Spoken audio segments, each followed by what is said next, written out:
스타벅스 이야기를 하려고 합니다. 스타벅스에 보면은 그 로고가 있죠. 그 로고를 유심히 보면 그 안에 여인이 한 분 계십니다. 누군지 아십니까? 네, 스타벅스를 사랑하시는 분은 이미 알 거라고 생각은 하지만 그리스 신화에 나오는 인어 모양을 한 아름다운 요정입니다. 한 번씩 만화에서도 봤던 그런 요정인데요. 노래를 정말 아름답게 부르는 바다 요정입니다. 단순히 노래만 아름답게 하는 게 아니라 지나가는 그 선원, 뱃사람의 마음과 그 마음 안에 있는 욕망을 정확하게 파악해서 그 사람이 원하는 욕망을 아름답게 노래합니다. 그래서 아무리 강심장을 가진 뱃사람이라 할지라도 이 사이렌의 요정의 노래 소리를 듣게 되면 마음이 홀리고 의지와는 상관없이 자기 몸을 바다에 빠져서 죽게 한답니다. 그래서 스타벅스는 사이렌처럼 커피로 사람을 유혹해서 내가 이 세상에 많은 사람을 우리가 홀리겠다, 뭐 이런 내용이 됩니다. 사이렌을 생각해 보면 세상의 소리라고 할 수 있습니다. 요즘 시대에도 이 사이렌들이 많습니다. 우리의 가지고 있는 이 욕망들을 노래하는 것이죠. TV를 통해서, 미디어를 통해서 내가 사고 싶은 것, 내가 하고 싶은 것을 정확하게 파악을 하고 이것만 있으면 되라고 노래하는 세상의 사이렌의 소리가 있습니다. 좋은 가방 사고요, 좋은 옷 사고, 좋은 차 타고, 좋은 집에 살고, 그렇게 살면 행복할 거라고 계속 미디어는 우리들에게 이야기하고 있습니다. 너는 충분히 그런 가치가 있다라고 우리에게 속삭입니다. 마치 그렇게 살지 않으면 여기에서 벗어나면 불행하고 망하고 비교당하며 살 것이라고 우리의 자존심을 자극합니다. 때문에 어느 시대보다 이 사이렌의 소리가 많은 시대가 21세기입니다. 정말 유혹이 많고 요즘 아이들이 우리 어른들이 당했던 시대의 유혹보다 더 많은 유혹에 노출되어 있습니다. 때문에 이 시대는 진리의 소리를 들어야 될 때입니다. 어떤 것이 옳고 어떤 것이 그런지를 정확하게 알 수 있어야 합니다. 그런 면에서 보면 오늘 우리가 읽었던 이 본문에서 말하는 예수님의 비유는 굉장히 중요한 비유의 말씀이 됩니다. 왜냐하면 양은 목자의 음성만을 들어야 된다고 계속 연이어서 강조하고 있기 때문입니다. 우리가 읽었던 말씀 중에 3절에서 5절까지 말씀을 다시 한번 여러분 하나님의 말씀이라고 생각을 하고 유념해서 한번 다시 한번 읽어봅시다. 제가 읽겠습니다. 문지기는 그를 위하여 문을 열고 양은 그의 음성을 듣나니 그가 자기 양의 이름을 각각 불러 인도하여 내느니라. 자기 양을 다 내놓은 후에 앞서가면 양들이 그의 음성을 아는 고로 따라오되 타인의 음성은 알지 못하는 고로 타인을 따르지 아니하고 도리어 도망하느니라. 그렇죠. 여기 보면 양은 음성을 듣는답니다. 그리고 양은 그 음성을 안다고 합니다. 예수님은 그 당시 유대인들의 목축업을 예로 들어서 비유의 말씀을 당시 사람에게 또 우리들에게 하고 있습니다. 유대인들은 양들을 많이 칩니다. 그래서 양을 이렇게 끌고 바깥으로 많이 나가죠. 요즘처럼 가두어서 키우지 않습니다. 풀들이 많은 곳을 찾아서 가기 때문에 때로는 먼 곳을 가게 됩니다. 그런데 나갈 때 혼자 나가지 않고 인근의 이웃에 있는 다른 목자들과 같이 갑니다. 각자의 목자가 자기들의 양들을 데리고 나갑니다. 함께 나가는 것이죠. 그래서 이 양들을 모아보면 그 수가 200~300마리는 된다고 합니다. 엄청난 양의 양무리들입니다. 멀리 나가서 집에 들어올 수 없는 상황이 되면 이 목자들이 힘을 합쳐서 울타리를 만듭니다. 가시나무들 여러 가지들을 이용해서 울타리를 만들고 양을 그 안에 우리 안에 몰아넣습니다. 그리고 그 다음 날이 되면 신기한 일이 이제 벌어지죠. 아침에 이 각각 목자들이 자기의 양들을 부릅니다. 이름을 부르겠죠. 그러면 신기하게 이 양들이 목자의 음성을 알고, 유튜브를 한번 걸어드렸잖아요. 너무너무 신기합니다. 다른 사람들이 아무리 불러도 응답하지 않는데 목자가 딱 부르면 풀 뜯어 먹던 양이 바로 고개를 들고 양의 음성을 알아채는 기가 막힌 일들이 일어납니다. 200~300마리 되는 그 많은 사람들이 무슨 QR코드를 가지고 있는 것도 아니고 목에 무슨 브랜드 하는 목걸이를 가지고 있는 것도 아닌데 밖에 있는 목자들이 양을 부르면 그 목자를 따라가는 신기한 일들이 일어납니다. 예수님께서 비유로 하시는 이 목자와 양에 대한 말씀 안에는 유혹이 많은 이 세상, 정말 말들이 많은 이 세상을 살아가는 우리들에게 기본적이고 중요한 영적 훈련이 무엇인지를 말씀해 주고 있습니다. 그것은 두 가지가 있는데요. 목자의 음성을 구분할 수 있어야 한다는 아주 단순한 진리입니다. 그리고 목자의 음성을 구분할 수 있을 뿐만 아니라 그 목자가 부를 때 따라가는 순종이 있어야 한다는 것을 가르치고 있습니다. 이 두 가지가 우리의 영적 훈련에서, 신앙 훈련에서 기본이 된다라고 말씀을 드렸지만 생각해 보면 어쩌면 신앙의 모든 것이라고 해도 틀리지가 않습니다. 양은 철저하게 목자의 음성을 구분할 수 있어야 합니다. 우리 자신을 잘 대입해 보는 것이죠. 교회가 여러분들에게, 성도들에게 계속 성경을 읽어야 합니다.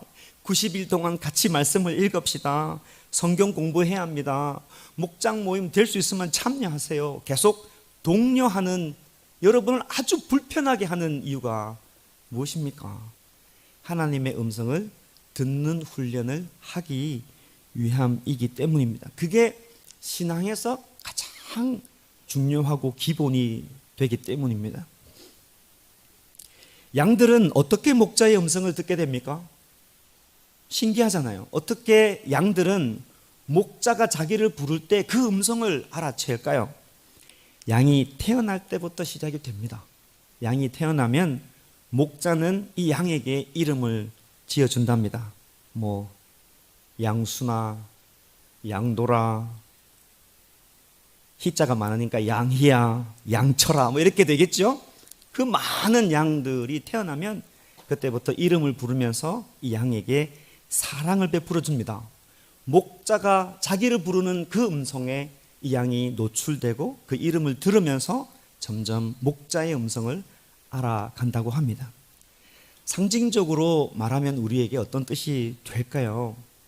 양들은, 우리는 하나님의 말씀에 계속 노출되어야 한다는 뜻입니다. 계속 나에게 하시는 이 하나님의 말씀이 들려져야 한다는 것이죠. 다른 말로 하면 하나님 말씀 듣는 것에 익숙해져야 한다는 것입니다. 말씀을 한 번 듣는 것이 아니라 계속 들으면서 하나님의 말씀을 듣는 일에 익숙해질 필요가 있다는 것을 말씀합니다. 하나님의 음성이라는 게 우주 밖에 저 신비로운 곳에 우리 어렸을 때 만화영화처럼 철인 28호로 존재하시는 음성이 아닙니다.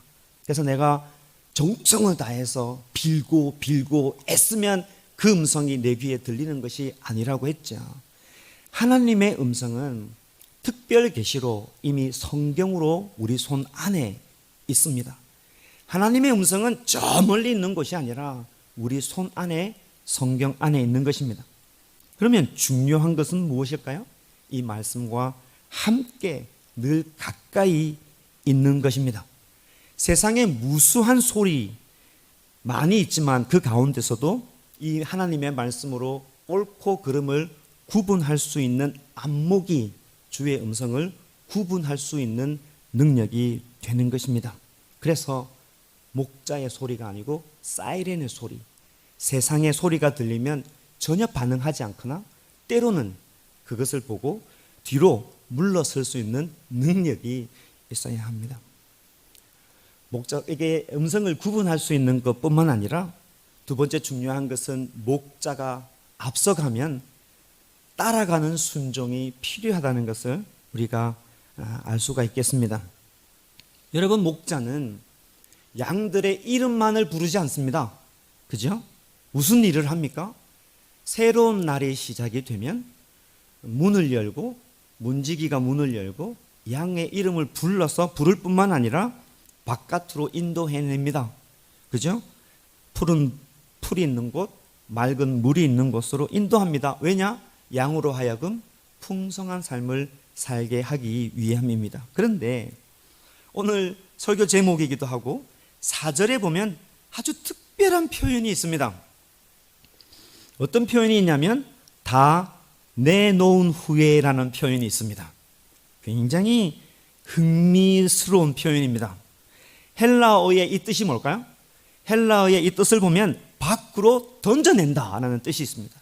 다 내놓은 후에 이 말씀의 그 헬라어의 본뜻이 밖으로 던진다 이런 뜻이 있습니다. 목자들이 아침이 되어서 펜스 밖에서 양들을 부릅니다.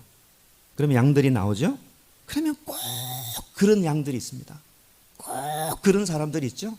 절대 움직이지 않는 양이 있습니다. 안 나가는 거예요. 그러면 목자가 남김없이 우리 안에 있는 모든 양을 다 내놓은 후에 목자가 앞서가는 그림이 있습니다. 중요한 겁니다. 다 나와야 한다는 것입니다. 선한 목자는 다 나오기를 기다리고 다 나와야 한다고 강조하고 있는 것입니다. 왜냐하면 이 양은 선택받은 양들이기 때문입니다. 목자의 양이기 때문에 다 빠짐없이 나와서 목자를 따라가야 된다라고 말하고 있습니다. 조금 더 생각을 해보면 왜 이 양들, 어떤 양들은 펜스 안에서 나오지 않을까요? 여러분의 상상이 필요합니다. 왜 어떤 양들은 목자가 아무리 불러도 나오지 않을까요? 뭐 어떤 분은 귀가 청력이 좋지 않다, 뭐 오만 상상을 할 수가 있겠지만 제가 상상해 본 것은 이 양이 아마 이 정도면 충분하지 않을까? 나는 푸른 풀이 필요 없어. 나는 배불러. 라고 스스로 만족하는 자신만의 컴포트 존이 있는 것이죠. 나의 안정적인 존이 있는 겁니다. 우리가 신앙할 때도 마찬가지입니다. 목사님, 저는 이렇게 신앙생활 하는 게 좋아요. 자기만의 색깔이 있고 자기만의 하나님께서 지어놓으신 울타리 안에 자기의 울타리를 만들어 놓고 그 안에 머물러 있는 것을 좋아합니다. 사역자들도 마찬가지입니다. 자기가 좋아하는 소위 말하면 18번의 사역이 있습니다. 이렇게 하면 너무 편하고 너무 좋아하는 사역의 어떤 컴포트 존이 있는 것이죠. 그러나 선한 목자가 양을 다 불러냅니다. 다 내어놓는 이유가 뭐라고 했죠? 물과 풀을 먹어야 하기 때문입니다. 알고 보면 양들이 살아야 하기 때문입니다. 중요한 교훈이겠습니다. 말씀을 많이 알고 성경의 지식을 많이 쌓아도, 그래서 하나님의 음성을 구분할 수 있는 능력이 있어도 행함이 없으면, 순종이 없으면, 섬김이 없으면 죽게 되는 믿음이다. 믿음이 능력이 없어진다. 이런 암시적인 그림이 이 가운데도 있습니다.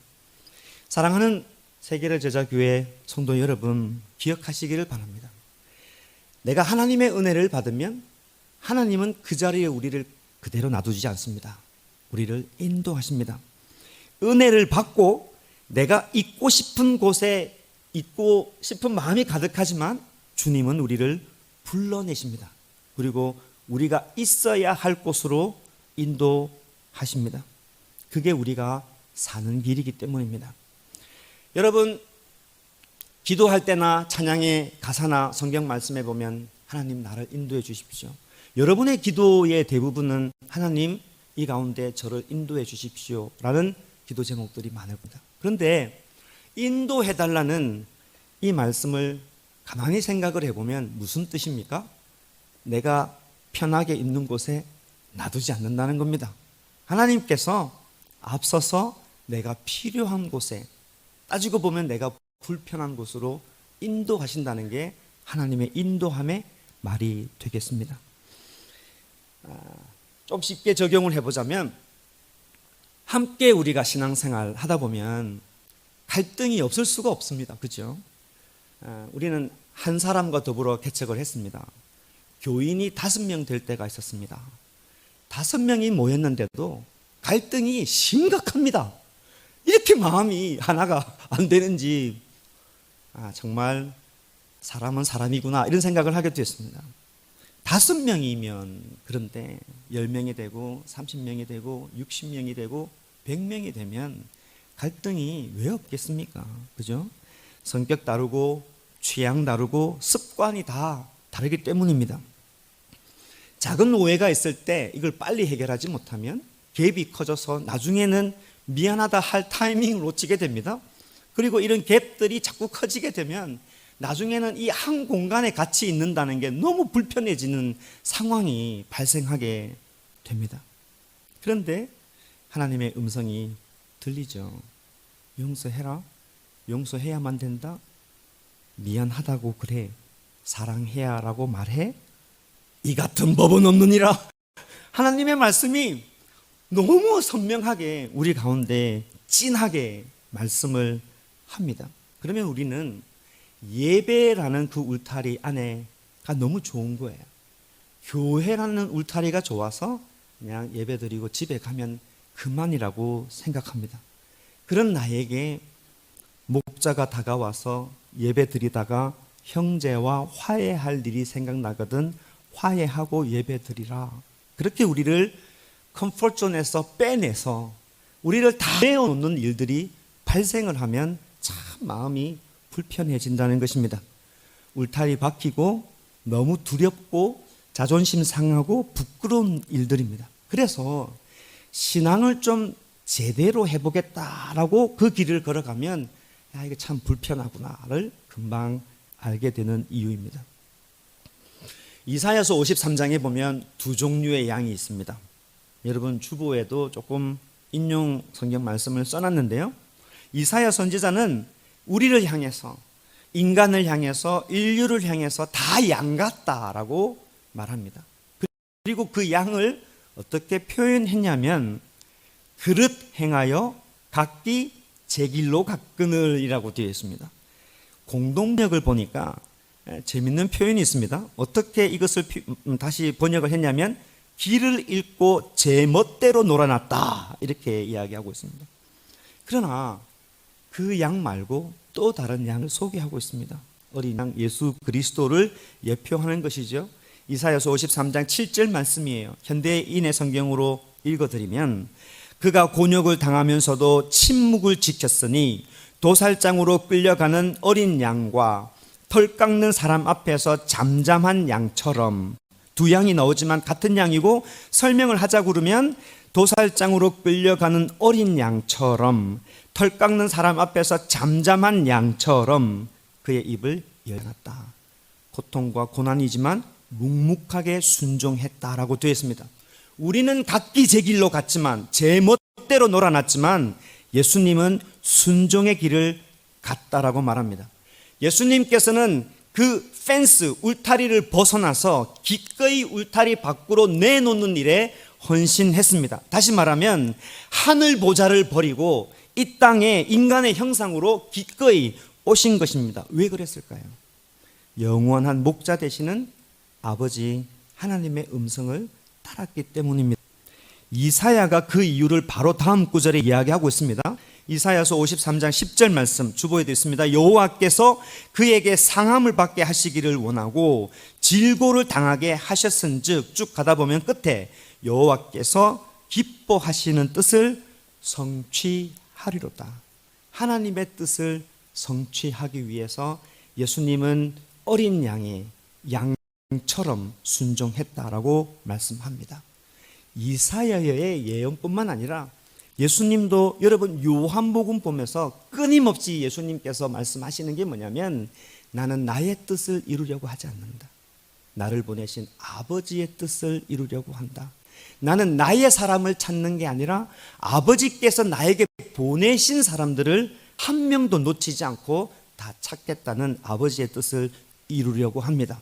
심지어 아버지여 이 잔을 내게서 돌리시옵소서. 십자가 죽음 앞에서 3번이나 밤새도록 기도하실 만큼 고통의 길이었지만 목자 되신 아버지의 음성에 순종하며 온전한 어린아이 모습으로 구원의 역사를 이루어 가셨던 예수님의 모습을 보게 됩니다. 자, 이쯤 되면 순종에 대한 예수님의 이 양에 대한 비유가 좀 마음에 들지 않기 시작합니다. 왜냐하면 사실 우리가 원하는 그림이 있습니다. 여러분이 원하는 그림을 제가 한번 그려드릴까요? 예수님께서 말씀하시는 양과 목자의 이 10장에 나온 아름다운 그림들이 있지만 좀 불편합니다. 순종에 대한 말씀을 하시기 때문에. 그러나 우리가 원하는 그림이 이 가운데 있습니다. 목자들이 우리를 위해서 울타리를 튼튼하게 쳐주시고 우리는 거기에서 쉼을 얻고 목자께서 풀들을 뜯어다서 안에 딜리버리 해주시는 게 제일 좋습니다. 하이 구글 아마존 배를 울려서 우리에게 필요한 것을 배달받는 것들이 얼마나 편하겠습니까? 그럼에도 불구하고 양들에게 순종의 모습을 보여주는 것이죠. 양이란 존재도 참 싫은데 이 땅에 어린 양이셨던 예수님의 사역을 가만히 보고 또 이사야가 예언하는 말씀을 가만히 듣고 있으면 양은 실제로 뭔가 할 수 있는 능력이 없지만 양이 어떤 능력이 있다 할지라도 하지 말아야 하는 듯한 이야기가 나옵니다. 우리가 예수님의 모습을 가만히 볼까요? 예수님은 38년 된 병자를 고치셨습니다. 귀신을 내쫓아 보냅니다. 수만 명 되는 사람을 한 번에 먹이십니다. 물 위를 걸어가시고 죽은 자도 살려내시는 능력이 있습니다. 그뿐만입니까? 요한복음에서 말하는 것처럼 예수님은 하나님이십니다. 천지를 창조하신 분이셨고 만물이 그분 이름 아래에 있습니다. 그런 엄청난 능력이 있음에도 불구하고 자기 자신을 위해서 자기의 이름을 위해서 사용하지 않으셨습니다. 왜 예수님은 철저하게 그렇게 순전한 어린 양이 되셔야 하셨습니까? 요한복음을 여러분 가만히 보면 정말 성질이 나는 사람들이 있습니다. 누굴까요? 바리새인들입니다. 이 바리새인들 정말 깐죽깐죽거립니다. 예수님께서 무슨 말만 하면 대들고 말만 하면 시비 걸고 말만 하면 모함하려고 그러고 말만 하면 대드는 이 바리새인들, 예수님께서 엄청난 능력을 가지고 계시는 그 능력으로 어찌 좀 하시면 안 됩니까? 그 말을 왜 다 듣고 있습니까? 왜 자신을 위해서 사용하지 않습니까? 아빠와 남편이 폭언과 폭력을 사용할 수 있는 능력이 있어도 왜 하지 말아야 합니까? 그동안 내가 쌓아놓은 학력과 지식이 넘쳐나도 말도 안 되는 남의 이야기를 왜 들어야만 합니까? 차고 넘치는 나의 경력이 있지만 왜 잠잠히 순종해야 합니까? 지겨울 만큼 신학 공부하고 지겨울 만큼 읽었던 책이 몇백 권이 되는데 남의 이야기를 아무 말 하지 않고 들을 수 있어야만 합니까? 목자를 따르는 이 양의 비유가 마음에 들지 않는 이유가 무엇일까요? 하나님의 음성을 구분하여 듣고 말씀에 순종한 삶이 중요하다는 것을 알지만은 근본적으로 잘 안 되는 이유가 무엇이 있을까요? 우리가 살아왔던 삶의 방식이 양이 아니기 때문입니다. 양이 된다는 게 너무 싫었던 겁니다. 그죠? 우리가 이 세상에 살아보면 살아볼수록 양처럼 살아갈 수 없다는 것을 우리가 너무너무 잘 압니다. 왜냐하면 양이 되어서는 세상에서 먹히기 때문입니다.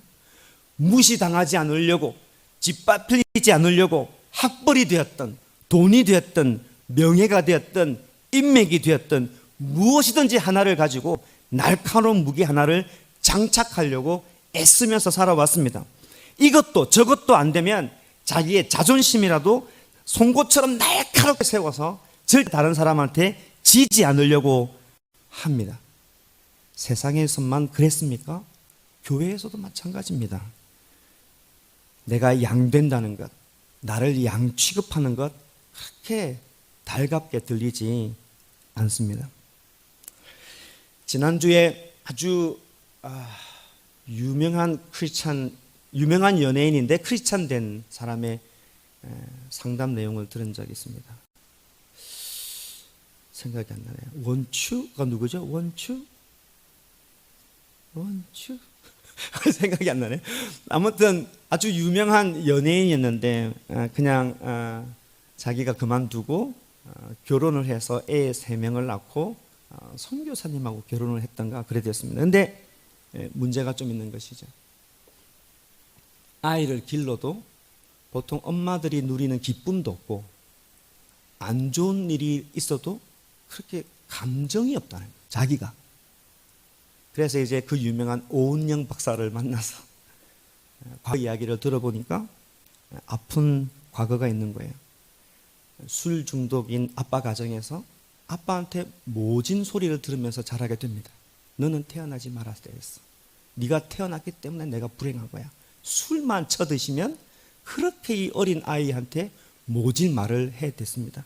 그리고 책임 없이 아빠는 떠나버렸습니다. 이 어린 가장이 된 어린 소녀는 그 이후로 자신의 삶이 자기의 존재를 증명하려고 살았던 겁니다.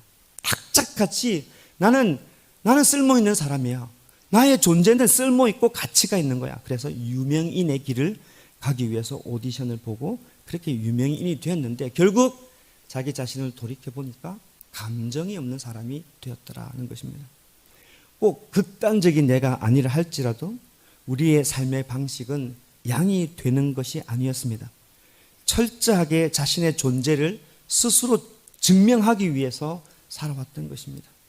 선한 목자 되시는 예수님께서 나를 이끌어 주신다고 해도 어떤 사람은 이끌림 당한다는 그 말이 너무 싫은 겁니다. 왜냐? 내가 너무 무능력해 보이니까. 왜 나를 이끌어 주십니까? 나는 그만한 능력이 없습니까? 라고 스스로를 향하여서 하나님을 향하여서 돌아보는 겁니다. 그뿐만 아니라 지금도 힘든 삶을 살아가고 있는데 왜 나를 불편한 곳으로 내놓느냐 하는 것입니다. 선한 목자이시면 나를 푸른 풀밭에 누이시고 쉴만한 물가로 인도하시고 내 영혼을 소생시키시고 의의 길로 인도하시면 되지 왜 나를 사망의 음침한 골짜기로 인도하신다고 하시면서 두려워하지 않아도 된다고 말씀하십니까? 차라리 그 길로 인도하시지 마셔야죠. 애초부터 그 길로 인도하지 마셨어야죠. 왜 나를 원수의 목전에서 기름을 바르시고 원수의 목전에서 상을 주신다고 말씀하십니까? 애초부터 원수가 없도록 하셨어야죠. 왜 나를 이렇게 내어놓습니까? 라고 양으로 살지 않았던 우리는 끊임없이 선한 목자를 향하여서 원망의 소리를 내놓습니다. 같은 말을 우리가 어떤 사람하고 주고받아도 그 사람의 입장이 다르면 말하는 사람의 의도가 전혀 들리지 않습니다. 마찬가지인 것 같아요. 예수님께서 여기서 말씀하시는 목자와 양의 비유가 우리 마음속 깊이 다가와서 아멘이라고 들리지 않는 이유가 있습니다. 그게 뭐냐면 여전히 이 예수님의 말씀을 나의 입장에서 듣고 있기 때문입니다. 예수님께서 이 비유를 통해서 정말 말씀하시고 싶은 중요한 것은 목자와 양의 관계입니다. 양은 목자의 음성을 듣고 따르고 목자는 자기의 양을 지킨다는 행위가 여기 가운데 있지만 예수님께서 정말 말씀하시고 싶은 것은 이런 행위가 아니라 너와 나의 관계를 이야기하고 싶은 것입니다. 이 관계가 더 중요하다는 것이죠. 그런데 우리는 이 행위에만 집중하고 있는 것입니다. 예수님께서 하시는 말씀 한번 다시 볼까요? 10장 14절 15절 우리가 다음 주에 볼 말씀에 보면 14절 15절에 예수님께서 말씀하시는 너와 나와의 관계에 대해서 하시는 말씀을 들어보십시오. 나는 선한 목자라. 나는 내 양을 알고 양도 나를 아는 것이 아버지께서 나를 아시고 내가 아버지를 아는 것 같으니 나는 양을 위하여 목숨을 버리노라. 이 사랑의 관계 때문에 이 하나됨의 관계 때문에 양도 목숨을 다해서 주님을 따르는 것입니다. 말씀을 정리하겠습니다. 우리의 마음이 너무 불안하고 옛날의 습관, 깊은 갈등, 분노의 감정이 태풍 가운데 내 안에 머물고 있으면 주님 사랑합니다. 이런 고백이 입 밖에서 잘 나오지 않습니다. 그런 나를 바라보시는 주님이 굉장히 실망의 눈으로 나를 쳐다볼 것만 같습니다. 그런 나에게 주님은 이 비유의 말씀을 통해서 오늘 우리에게 정말 하시고자 하는 말씀이 있습니다. 너는 나의 양이다. 나는 너의 선한 목자다. 내가 너를 위해서 목숨을 버리지 않았느냐? 너도 그런 나를 알지 않느냐? 나는 너를 사랑한다. 너도 나를 사랑하지 않느냐? 지금 감정이 힘들어도, 아무리 마음이 힘들어도, 상황이 복잡해도 너는 나를 여전히 사랑하지 않느냐? 너와 나는 십자가로 맺어진 끊을 수 없는 관계다. 이 비유를 통해서 우리에게 말씀해 주시는 것입니다. 그래서 다시 한번 우리가 이 세상에 살면서 그 무수한 사이렌의 소리가 아니라 목자의 소리를 들어야 된다고 말씀하시고, 흔들리지 말고 나를 바라봐라. 우리를 내어놓는 인도하심의 길에 순종할 것을 말씀하고 있습니다. 여러분과 주님의 관계는 철저한 사랑으로 맺어진 선한 목자와 선택된 양의 관계입니다. 이것을 믿음으로 바라보시고 여러분의 상황으로 십자가를 바라보는 것이 아니라 십자가를 통해서 여러분의 인생을 바라보시기를 바랍니다.